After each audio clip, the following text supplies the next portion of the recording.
Welcome to another Conversations with Dez podcast. I'm your host, Dez Blanchfield, and today I have the pleasure of catching up with Joe Speed. Joe, you have one of the most amazing job titles I've ever seen. Correct me if I'm wrong, but I understand you are the, quote, What's an IoT AutoLAB Product Owner. Is that correct?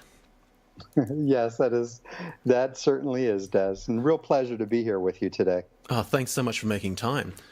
Firstly, how on earth does that job title fit in a standard business card? Well, luckily, IBM's big on accessibility. So one of the business card options is low vision. So I have all the official info on one side in small type. And on the other side, in large type, I just have my email address and Twitter handle. And so when I hand it out, I say, this is official information, but I flip it over and I say, here's useful information. I love it. Fantastic. Look, thanks so much for joining the podcast. Really appreciate you making time to be here because I know you live a very, very busy life. You've had an amazing career path. And when I had a quick look at your background, it includes roles with IBM originally, then you've had some time at the Linux Foundation, GLG, and now you're back at IBM. And now you're driving the AutoLAB, if you'll pardon the pun, which must be an exciting place to be because automotive and IoT are probably in the top 5 rapid growth market segments worldwide, as far as I can tell. What drew you to this whole space of AI and IoT around automotive? A few things. You go back a few years. I was heavily involved in IoT, Internet of Things, and I like cars. So I thought, I should be working to put these into cars. And and I think it's a testament to how great a company IBM is. I'm a technologist, right? My whole career is in technology. I like cars, so I build cars for IBM. What could be better? Yeah, it's a dream job. One of the things that I didn't ask you before this, but just a quick side question for you. Is there a specific career path that sort of leads to that space, or is it really the case that it's just as you said, it was a passion for you? If anyone's listening and thinks, I really want to get into that, are there particular degrees or steps in their career they should consider to get to where you are? I think it's more just kismet and following your passions.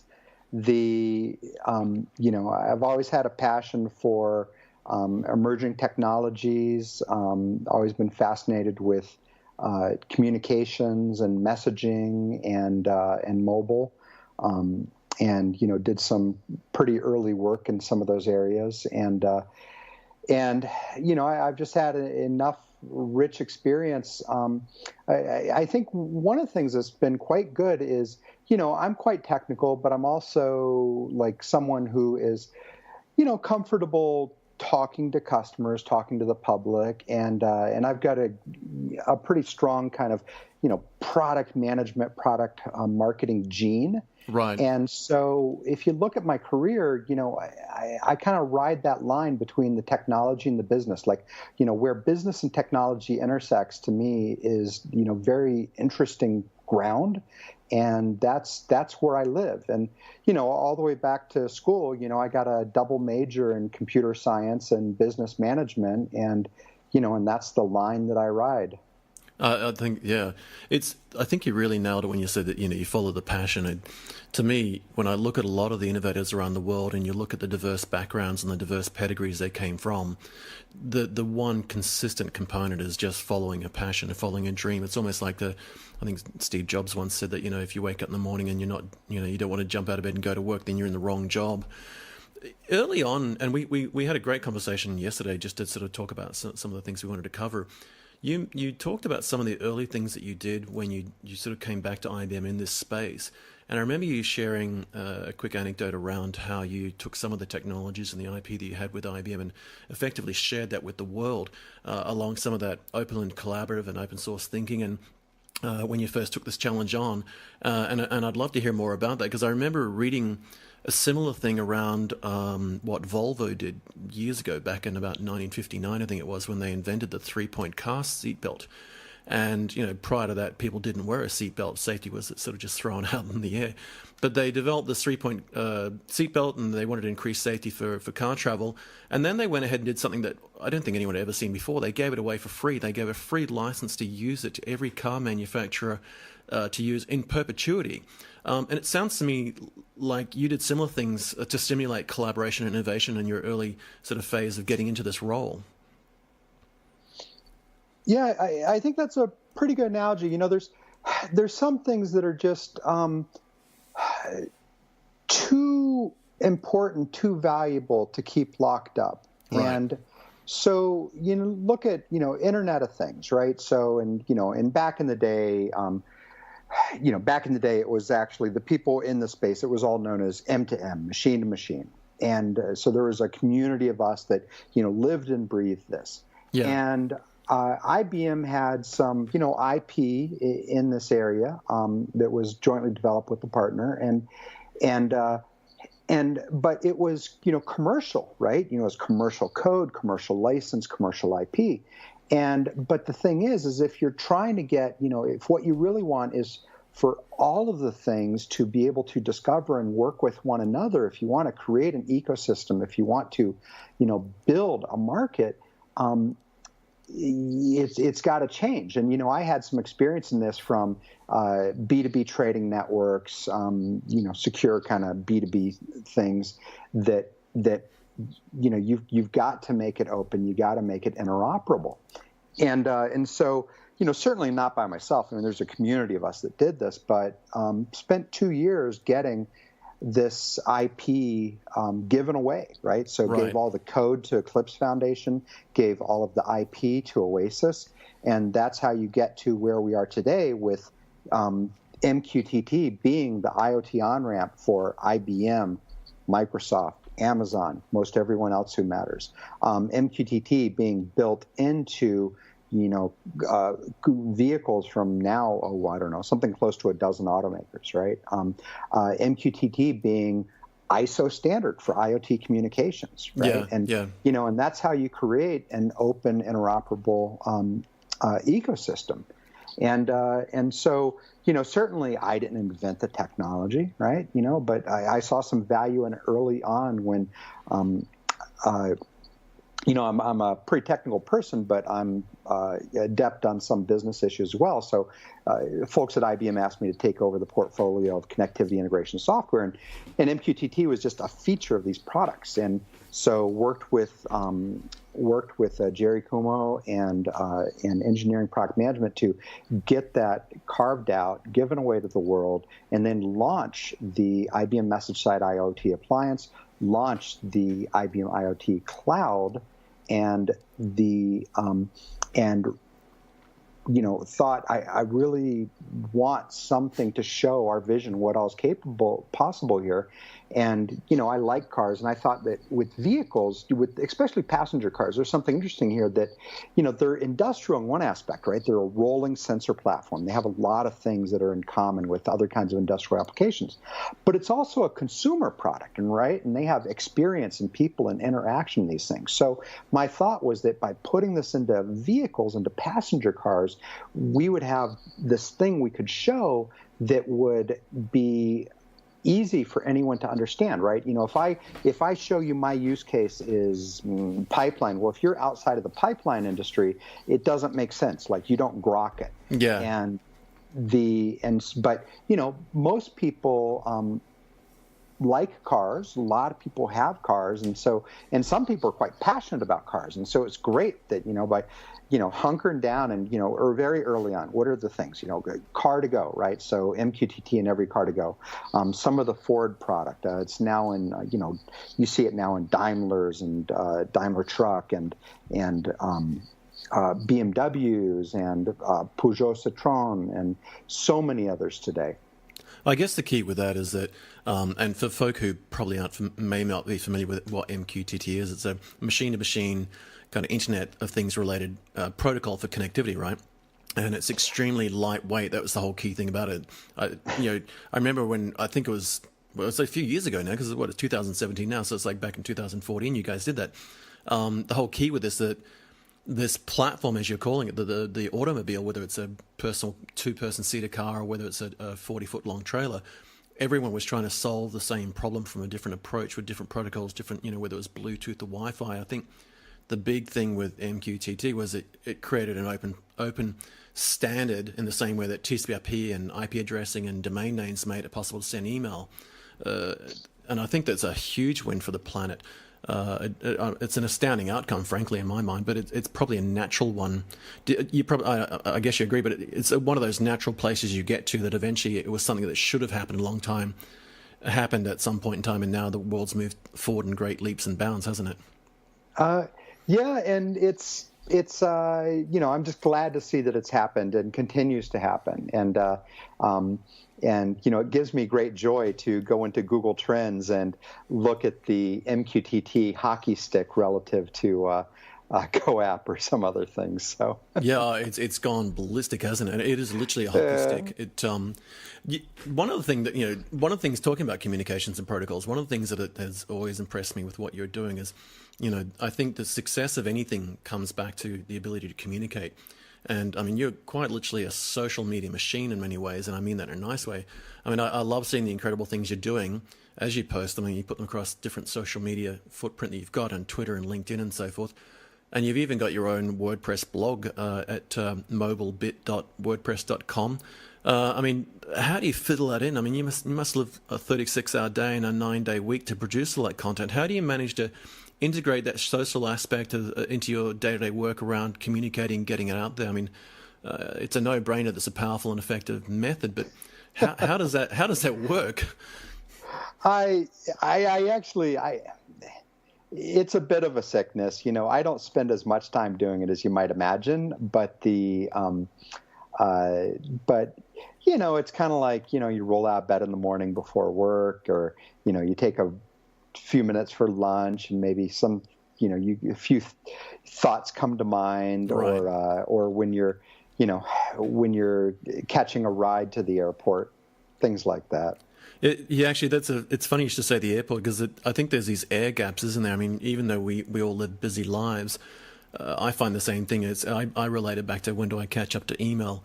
There's those times where you're waiting for an hour and a half between flights, or you're going through security at the airport and you've just got that hour to kill before you board, or you're on public transport. Even going across Sydney Harbour here, it's only about a 15 or 16-minute ride, but it's a nice window just to go, I can just do this. One thing I'm interested though is, like, out of all of that you do, I mean, you produce an enormous amount of content, even though you're quite casual about it. Where do you think you get the most traction and engagement? I don't know. It's I guess try to be interesting. Be amusing. Yeah. I'm a little flippant at times, like. So the IBM annual report had some things that my group, myself, worked on were included in the annual report, which is quite nice. Wow! And they were in the annual report at number 10. It's a numbered list, and so I started tweeting something about AutoLAB, Olli, BMW is in the top 10, is in the annual report top 10, and our chief marketing officer, he calls me up. He's like, Joe, you do know that's not a top 10 list, right? I said, yeah, I know it's not a top 10 list. I'm just having fun with it. And he goes, boy, you sure know how to find that edge and ride it, don't you? And I say, I'll remove it. No, it's okay. It's okay. I like that. It's that thinking out of the box concept. And that's where the differentiator is in my mind, that if you can just have a bit of fun with it, where it's a serious topic, but you can kind of just skew it a bit. Talking about yeah. And if it's in social media, I think it's okay to have a little bit of fun with words. It's it's social media, like, you can't take it too seriously. No. And I think that's where people, when you look at some of the big retail chains, they're breaking social media, because you look at what they're doing around influencer marketing, and all they're doing is turning the Kim Kardashians into billboards. And that's not what social media is about. It's a conversation, right? It's a completely different machine. Right? And in one aspect, I don't know, like, what is the next Twitter? How do you get back to once upon a time when, before it was IoT, when it was machine to machine, there was a tight-knit community of us that just kind of worked this space for years, and we're on Twitter, and we would have conversations. But, now in Twitter, it really feels a lot more, it's a lot of people standing around shouting. Yes. And the conversation, I think, has really waned, and it's sad, and I don't know how to get it back. Yeah, look, I think that's exactly the phrase that's on the lips of millions of people in various industries. And I agree, it is a bit sad. Now, speaking of exciting innovations, I mean, you've got a number of things running, but one in particular that jumps out and I had the pleasure of standing next to this thing, watching it go around in circles at a demo at the World of Watson last year, and I watched it go backwards and forwards outside, some great demos. Out of all the innovations you're running, one in particular that I'd love to cover is around Olli and local motors and so forth. And how did that come about?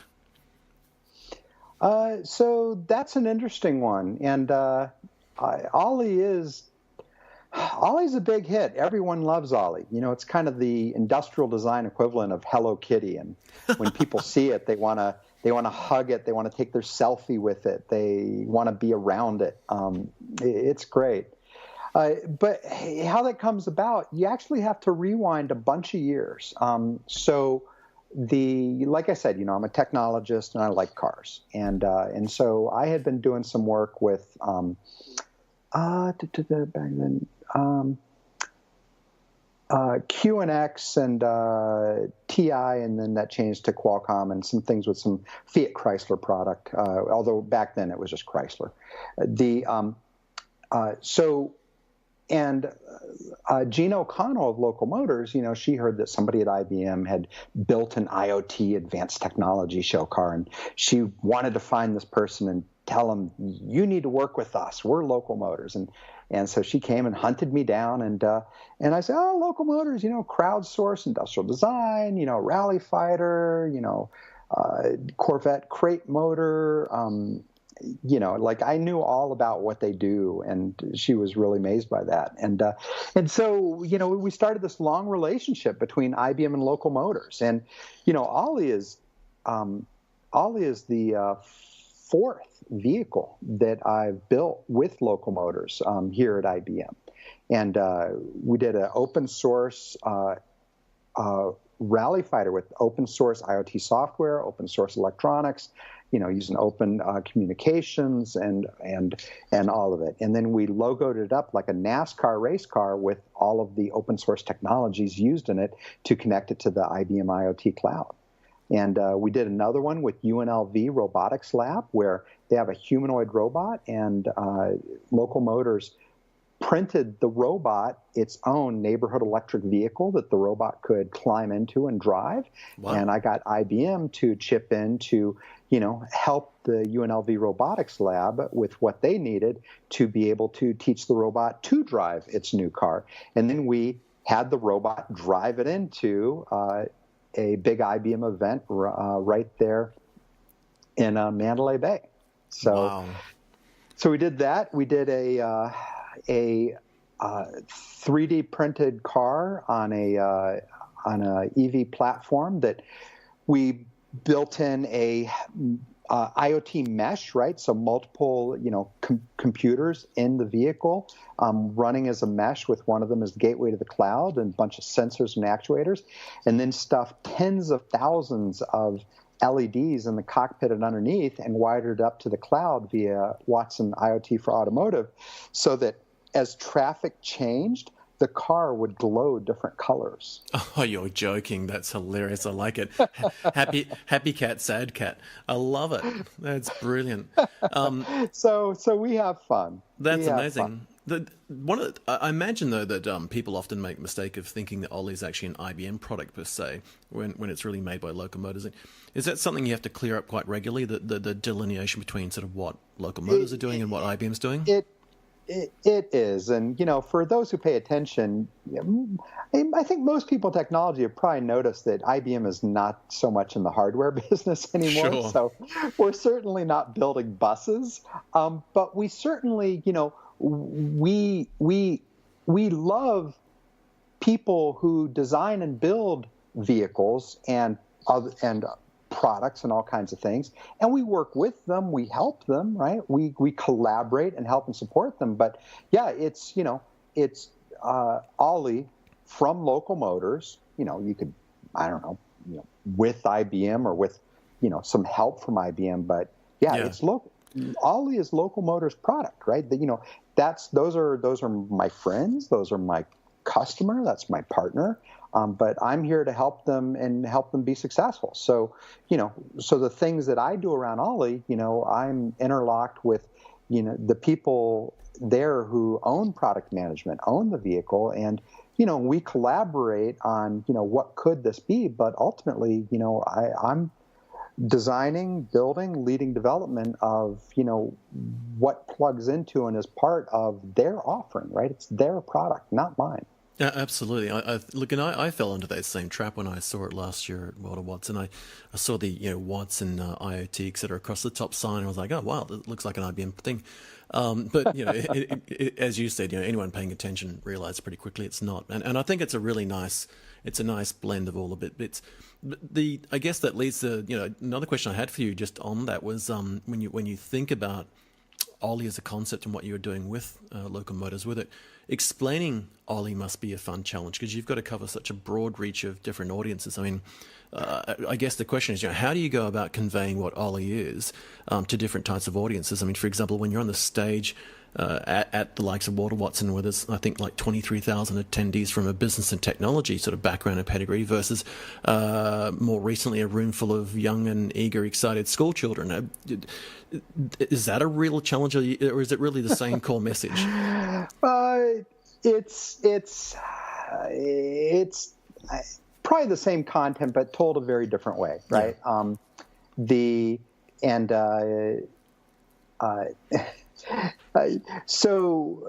honestly, telling it to a room of children is the more fun and rewarding of the scenarios. I can believe that. Their little eyes would light up. Yeah, the best at it actually is my little 8-year-old girl. I do this sometimes. We'll be somewhere and I'll be like, "Hey, Dylan, what's Olli?" She's like, "Olli is a robot. Olli is a robot that you ride in. And you talk to Olli, and you talk about where you want to go, and Olli drives you there. And if Olli has eyes, and if Olli sees a wheelchair, Olli will put a ramp down for the wheelchair to get onto the bus." Wow. Oh, that's a brochure right there. Yeah. So, it's when I first brought home little 3D printed Ollies to my kids, and I kind of explained to them what it does, it's my little boy's like, Ollie's a robot? Yeah. You tell it where to go? Yeah. Wow. So he takes this little 3D print one. He goes, "Olli, take me to Legoland." And then he mimes running around the house with the bus. And that's gold. But you got to be careful about, what you wish for, because my children, they started comparing my parenting skills to Olli, and I came up very short. Yeah. So, they're like, "Daddy, can you come do this? Do this with our kids?" I'd love to, but, I'm working. I got the stuff to do. And go, "Well, Olli would take us to the park." Oh, man. Olli That's interesting. Would take us to the beach. Olli would take us to Legoland. No. Now, never mind problems of geography and EV range, and the fact that I live 300 miles from Legoland, in my kids' mind, they're very comfortable with, they're going to have no issue with the future of transportation. Like for them, it's the bus drives itself. Great, let's go. Yeah. It's interesting, isn't it, when you put an idea into a fresh new mind that hasn't had any form of barrier or constraint, that it naturally just pushes to the edge of any potential boundary and beyond. I remember when I watched my kids sort of grow up. My kids are 12 and 15, and they've sort of grown up in that era where Wi-Fi is everywhere and the internet's just there, and they think it should be free and everywhere like oxygen, and they don't think about what life would be like without it. And I remember the days of dialing up on friggin' modems, Whereas my kids, I remember when my daughter was 2, she picked up a picture frame. Right. And she started swiping it, trying to get the next picture. And she got really annoyed that the picture would not change. I remember seeing a YouTube video there with a baby doing the same thing. It's like, this tiny little baby could barely sit up, and the parent had it playing with some pictures like that on an iPad. Then they put a magazine in its lap, and it put its finger and tried to make the pages move, and it didn't. And this baby pulls its finger up and looks at the finger, pokes itself in the arm as if to say, is my finger working? Oh, yeah, my finger's working. And it tries the magazine again. No, there must be the magazine that's broken. It was just the funniest thing. Now, we could spend a whole day talking about just about Olli.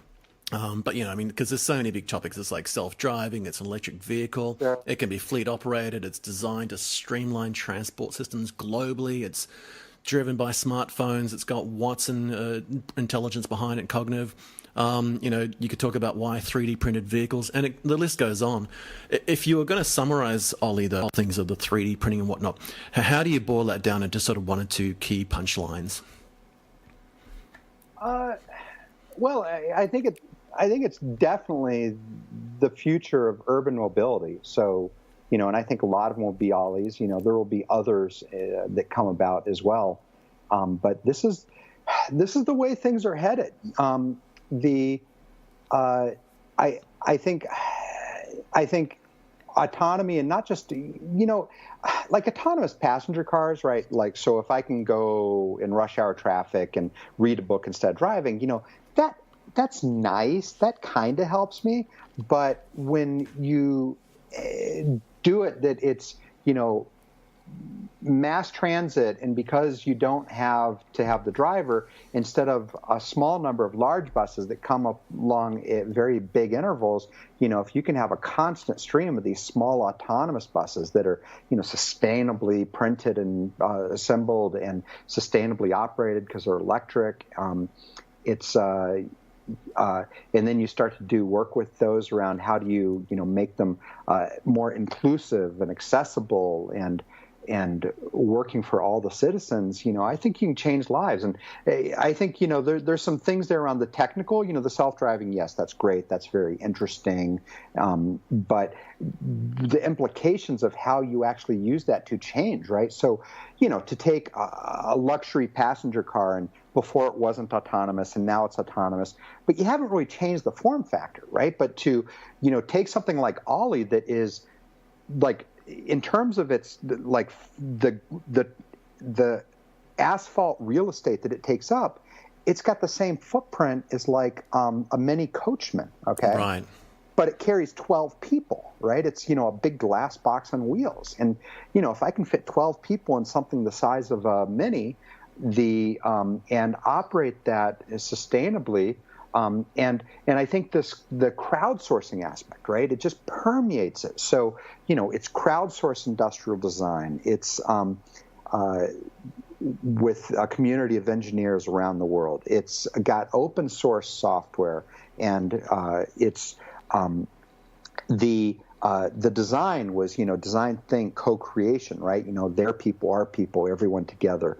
The education of it, right? Like the machine learning and developing the training set for the Watson for Olli that, we opened it up first to all IBMers and got 10,000 Olli interactions the first day. Wow. And so all this crowdsourcing that we've done, and then, you start to take that into where it goes from here, it's big. Yeah, it is huge. Just in 30 seconds, if you could, because it's a very big topic, but the term crowdsourcing is often misunderstood, and particularly we hear about it in discussion with Olli. If you're going to give us a quick 30-second summary of kind of what crowdsourcing has meant to Olli, what would that sound like?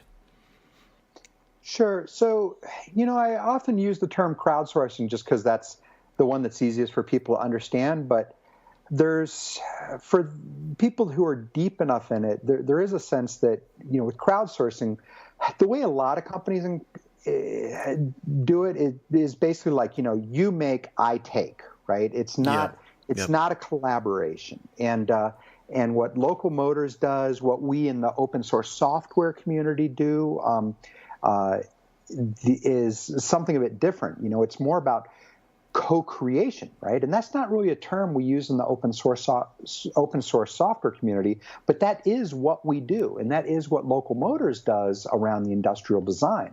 And so it's, you, me, all of us together working to solve a problem.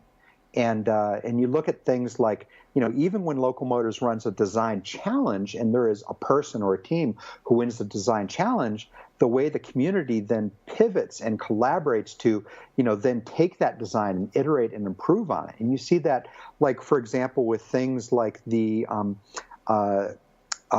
Local Motors is doing the crowdsourced design of Airbus's new commercial drones. Right. And so the winning design from that, they had these volunteer and participant, aeronautics engineer and other people from all over the world all get involved. And it's, people do it because they're passionate about it, but Local Motors also respects and takes care of their community, right? So, if you win the challenge, you get recognition, you get a prize, right? You get cash, sometimes a lot of cash.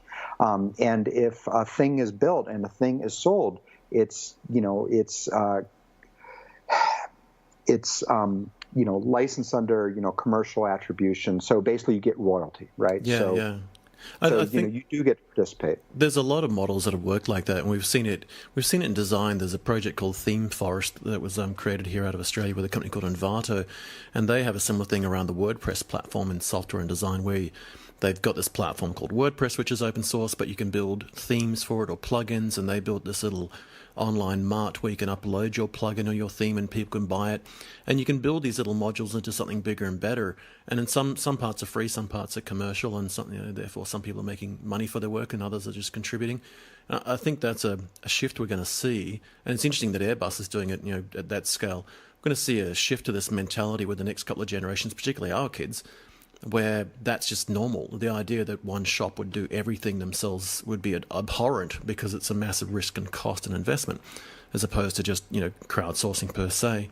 Yeah, it's, Local Motors, they really take the Bill Joy axiom to heart, which I'll mangle it, to paraphrase, it's, wherever you are, the smartest people aren't, right? Like, so no matter how good you are, no matter how smart and good your team is, there's somebody somewhere else that has a different insight, right? Some unique perspective or ability or background. And by opening it up and reaching out to everyone in the world, that's how I think you can solve problems that are as big as the world, right? So, urban mobility today, right? It's a $1.5 trillion market that touches 4 billion people. And right now, if you're elderly, if you're disabled, you're in a wheelchair, you're blind, you're deaf, you got cognitive impairment, today's urban transportation is not set up to serve you. And, in the best cases, even if they provide paratransit, what does that mean? That means you call 24 to 48 hours ahead, you wait for this weird little paratransit bus to pick you up, and then you are transported in isolation from point A to point B. So there's nothing there about, social integration and being inclusive. And so, that's one of the things that we're really determined to do as we go in kind of the next generation, the next phase of these efforts is how do you make this inclusive for all the citizens? And and that's a big problem, right? It's a difficult problem. And our contention is that it's a big enough problem, a hard enough problem, and an important enough problem that instead of any one person or group or organization trying to solve it themselves, it's something we should all come together to tackle. Yeah, and I think you nailed it when you said that this is a global approach now, because some of these problems are too big for any one country or any one organization or company or business or even government to tackle. As a segue, we have a couple of projects here in Australia. One in particular that I'll mention we call it Light Rail. It's actually, it's all driven around the same sorts of things, similar goals to what you're talking about, the reducing of traffic, offering smarter, simpler people movement solutions. and in one in particular recently, we call it the Light Rail Project here in Sydney, where we replaced cars and buses on the roads just moving independently with smart tram systems. So they're like a light train rail tram combination, and there's specific zones where only those vehicles can go. You can't drive a bus or a car on their spaces, and it's been so far a success because they run on time. They're low cost, low impact. They're quiet. They take all the noisy random cars away. There's no one being run over by a car accidentally anymore. There's protection barriers around them. And the places where we're rolling them out, I've used them quite a bit, and they're just really good fun. And they're these big open things with windows. They're kind of like Olli on drugs in many ways. But I think that Olli's kind of a nice sort of experiment in the smaller version of that moving around, which will I'm sure eventually you bolt multiple Ollies together. And I know that you've been working on some stuff around that. In fact, you've been working on this whole accessible Olli thing. And you've got a dozen different awareness programs and other activities. But one I saw recently was around accessible Olli. I think you did it in a town called Seaside, was it, in Florida, where you ran some mobility workshops with local school students, and they got to commute to school on Olli. Tell us a bit about that and how that came about, and kind of what you're aiming to do and what came out of it. Sure. Yeah, so accessible Olli, and anyone who wants to know more, you can just search online or on Twitter for hashtag accessible Olli. It's like I was talking about, of what we've done is Local Motors, the CTA Foundation, the people who put on CES, and they have a long history of work with IBM in, aging technology and aging in place, aging gracefully kind of topics. And IBM, so, myself, the Watson IoT AutoLAB, and IBM Accessibility. So Drew Lahart, Eric Manser, Sheila Zink, folks from IBM Accessibility, which is part of IBM Research. So we started tackling this. We had this idea of, could we crowdsource all these other things? Could we crowdsource this? And so we launched at CES with P-Tech Schools, and we had Soledad O'Brien, formerly of CNBC, moderate, and Brett Greenstein, who's been a huge sponsor of all of this Olli work. Just terrific human. When we kind of laid out the vision, this is what we want to do. And, in rapid order, we've got, MIT, Princeton, AARP, Front Porch, which is an aging advocacy group in California. We've been involved with the Hearing Loss Association of America and Ultra Haptics, What Three Words, Mapbox, a whole litany of people have gotten involved. Right. And what we're doing is this notion of, can we crowdsource making Olli the world's most accessible vehicle for the elderly and for the disabled, and make it an inclusive experience, make it one that it's all the citizens are using it, right? It's not just like here comes the handicap bus, right? It's right. This is how all transportation should be. And our commit is that, what we want is we want the world to provide, work with us and contribute, take part, and give requirements, designs, ideas, recipes, code, all of this, and that we will show the first kind of milestone. It's not the end of the project, but we'll show a big milestone of this. We'll show the vehicle at CES. So CES this year, we said this is what we're going to do, and at CES next year, we're going to say this is what we did. Yeah. But the intent is that, all this work, all this contribution, we turn around and give that back to the world, right? So people can use it to go create, accessible homes, train stations, subways, hospitals, hotel rooms, all of these things. Look, I think you've touched on a point there that also sits really strong with me, that when you talk about this stuff, it's about humanity and not technology. I remember watching Ginny Rometty last year give a keynote again at World Awards in Las Vegas in front of sort of 23,000 close and personal friends, and over nearly 2 hours, it struck me that she didn't actually talk about technology directly. She spoke about the topics related to humanity, like medicine and automotive and music, etc. And I remember leaving the arena thinking, wow, the head of one of the largest companies on the planet, just spoke for a couple of hours, and not once did she geek out. It was all about the impact on people and humanity. And just hearing you talk about it then, I imagine that beyond the focus on the fascinating design and the exciting technology, at the heart of it, the key is really all about the why, right? As in, why are you doing this and the benefit it brings to humanity? Would that be a fair comment?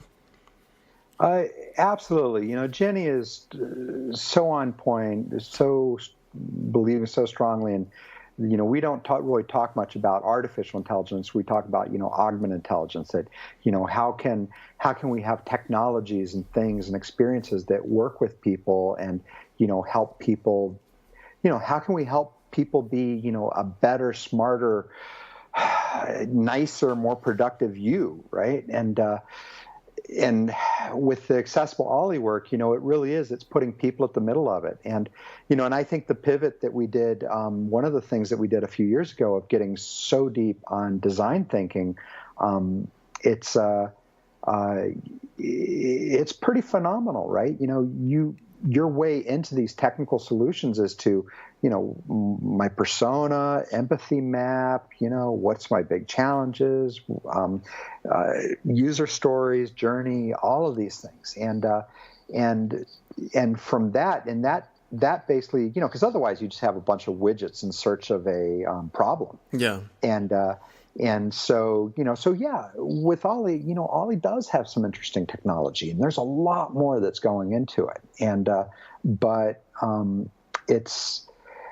it's not really about that, right? If we do our job right, it's almost like what Homer said, right? It's when people get obsessed with step by step, they forget that the journey's the thing, and that we're in it for the long run, right? And I see this all the time, coming from a technical background myself, that I constantly get frustrated that people spin their wheels building the system, and they often forget why they're building the system in the first place. Well, if somebody asks you, "Is this a good architecture?" you have to say, "Don't know. What problem you trying to solve?" Exactly. Now, I know that you've got some exciting news to share, a couple in particular. I'll just run through them individually with you, if that's okay. I noticed that Accessible Olli is taking part in the AI X Prize, and I think, I had a quick glance, there's about 147 teams competing. There's tell us, what can you tell us about sort of X Prize in general? And I guess, can you share some insight into how that came about and what your involvement around Olli and sort of, the AI X Prize is? Sure. Well, X Prize is a pretty famous organization. They're, really committed to driving innovation in a lot of areas, but especially is how it affects, humanity and the planet. So it's, think, tech for good, AI for good kinds of themes. And so with the AI X Prize, Local Motors, CTA Foundation, the other members of this Accessible Olli effort, already down this path on using, combination of, crowdsourced design, cognitive technologies, Watson, IoT, MQTT, open source software, all of these different kinds of things to try to tackle and solve these problems. And so the X Prize community collectively got together and submitted Accessible Olli for the AI X Prize. Right. And it's been accepted. And, what I understand, there were something like 10,000 initial entries, which then got whittled back to 800 or so, and now it's down to 147. And so, it's quite a winnowing process. But the X Prize committee, in their discussions with Local Motors and others in the Accessible Olli about this, extremely supportive, right? That it's, wow, this is, instead of some obscure, arcane kind of, AI research problem, this is about how do we put this in the middle of people's everyday lives, and how do we improve the lives of the citizens and really make the cities a better place for everyone. And So I'm extremely proud of what the Accessible Olli community has been doing thus far with, the hackathons at MIT and Princeton, with the all the design thinking workshops across North America, and hoping to take it to Europe. And the prototyping work and things have been going on. It's really quite amazing. And I'm proud to be involved how I can. I'm a mentor to the team, and we'll be seeing where it goes. And the X Prize, it's a big, long process with a set of milestones over several years. And so this is a living, breathing thing. And it's a big bus, right? It looks small from the outside, but it's really, the secret is it's a TARDIS. It's got room for everybody. So, we encourage everyone to get involved and participate. And maybe in the show notes, we include some information about where people can go for that. Absolutely, I do like that reference to Doctor Who with it being a TARDIS, because that is very much the case, isn't it? It's almost one of those things where, in some ways, like we don't really know how far that rabbit hole's going to go either. You've got another thing I saw as well, just recently around the TU Automotive Awards. And I think you've got some news on that as well. This is the 2007, because the X Prize is long running, as you said, but I think this is an annual event, the TU Automotive Awards. Yeah, so TU Automotive, it's kind of like the Telematics Update Automotive. It's been around for years, and it's I think of it as like, it's like CES for connected car. It's kind of a different scale than CES, but think that there's exhibit and people talking, and it's and there's a whole worldwide series of events. But the big one is in Detroit in June, and June 6th they're doing the TU Automotive Awards, and we were very happy to find that Olli, Accessible Olli, that this work is a finalist for Best Mobility Product of the Year, and so really excited about that, and that also just in terms of some of this work and my involvement and helping to bring these things about. I myself am a finalist for Influencer of the Year. So, along with Doug Davis, the GM of IoT and Automotive at Intel. So I'm in good company. So very, very excited to see what happens with that. Well, good to see you being recognized as well. I think all too often the champions of these things at a global scale sometimes don't get highlighted. But, I don't think anyone could possibly put a value on the amount of time and effort you personally invest in this, so I'm really pleased to see that's being recognised. Now we've had a great hour chatting together, but I before we wrap up, I mean, let's just throw some things out there around kind of what's next in this space for IBM in particular, and your group inside the AutoLAB. I know it's hard to look over the horizon because things are moving at such a rapid pace and there's so much change. But what do you see as the next natural phase for this whole space in general, around automotive and IoT? And if you'll pardon the pun, what's on the horizon, as they say? And specifically around you, kind of, where are you going with this personally? What does it look like? What does your job look like in the next 12 months, do you think? Where do you see the big shifts happening? Because you're probably the most qualified in the world to comment on this space.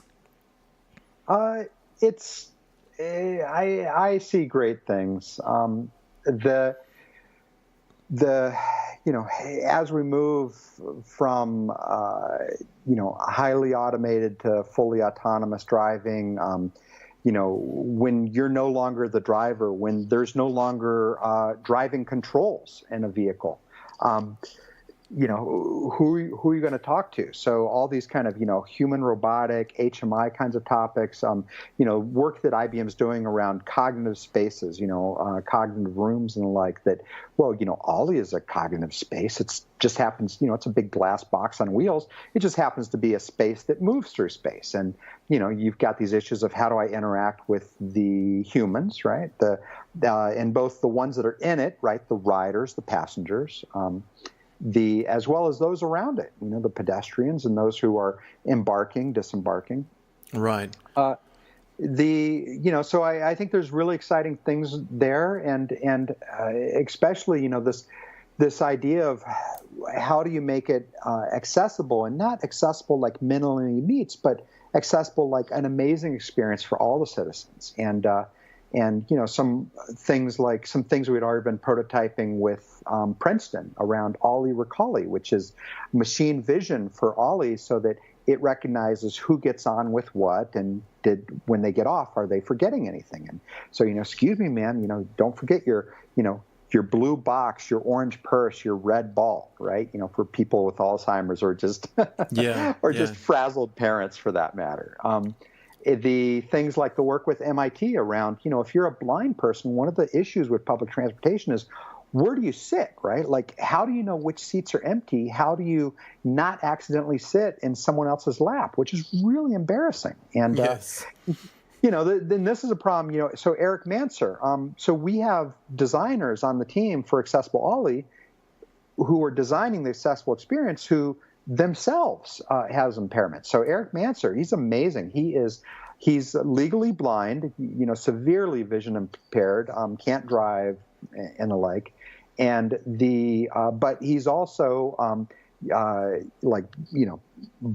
Ironman triathlete. He ran the Boston Marathon. He's been working with IBM Research around ultrasonic and haptics technology, so that, how could I go trail running or run a marathon with no guide person, right? Wow. Just unassisted, basically. And so just thrilled to have him and others, and, so many people who are so passionate about this topic, taking part of this. And my back, I'm an engineer, right? And so I look at things as, in IoT, we used to always talk about like systems of systems.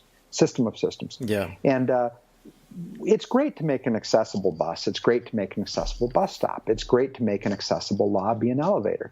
But if you can get all those things to work together and to recognize and know people and understand their wants and needs and their impairment and how best to help them, how they want to be helped, how they need to be helped, and string all of that together, pretty soon you get to a point to where you've got a cognitive city. And I think that's a huge thing. I want to figure out how to get there. It is exciting, and I think it. In many ways, I see what you're doing with Olli to be mirroring a lot of what we've seen in the likes of Formula One car racing, where, for a time I was very anti-Formula One car racing because I thought it was just a silly, expensive place that people went around in circles and drank alcohol. But then I unbundled the whole thing and realized that, the carburetor in my new car has benefited from the technology developed to make Formula One cars go around in circles faster and faster, and the braking systems and the brake pads. And I think in many ways, kind of Olli's kind of like the Formula One of cognitive people transport, moving space and space, as you said, because there will be a time when things that are built in this program of work and these projects and engagements that will then be unbundled in many ways and put into other things. So the cognitive stuff you're talking around, don't sit there because there's a sharp object sort of thing, I could see that being put in a home eventually, completely unbundled from Olli, to tell people that are visually impaired or starting to suffer from dementia, to warn them of things like don't touch it, it's hot, or that's sharp. And I think, I think it goes back to what I was saying before, that the pace that things are moving and the rate of change is so great that sometimes it's overwhelming. But I think the important thing from my point of view anyway is that it's exciting and it's important to embrace it, because otherwise it can be all-consuming and almost demonized in many ways. Look, Joe, it's been fantastic to chat with you. Thanks so much for making time to do this podcast. And we've been talking for some time on Twitter and so forth since sort of late last year in the event at Walter Watson. Look, thanks so much for your time. I can't believe how many amazing insights and anecdotes we've got from this. I hope you'll join us again soon, because we'd love to get more future episodes with updates from yourself personally and what's happening in your team and around Olli. And in the meantime, we'll continue to live vicariously through you and your Twitter feed. Joe, thanks so much for your time.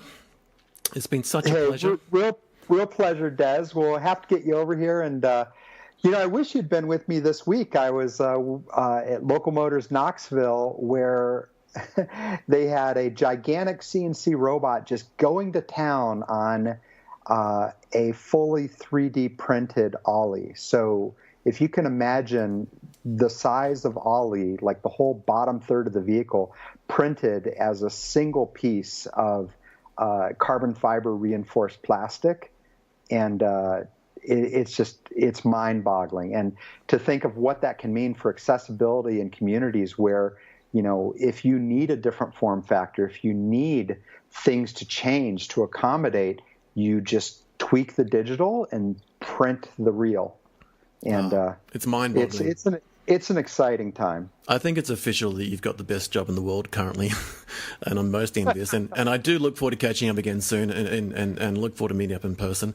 Look, thanks so much again. We're going to wrap it up there. We've come up on the hour. Really appreciate your time. It's been a great episode, and I look forward to doing more in the future with you, and perhaps turn it into a series. Joe Speed, Global Product Owner of the Watson IoT AutoLAB, thanks so much for your time. It's been an amazing episode, and we look forward to doing it again soon. Always a pleasure, Dez. Cheers.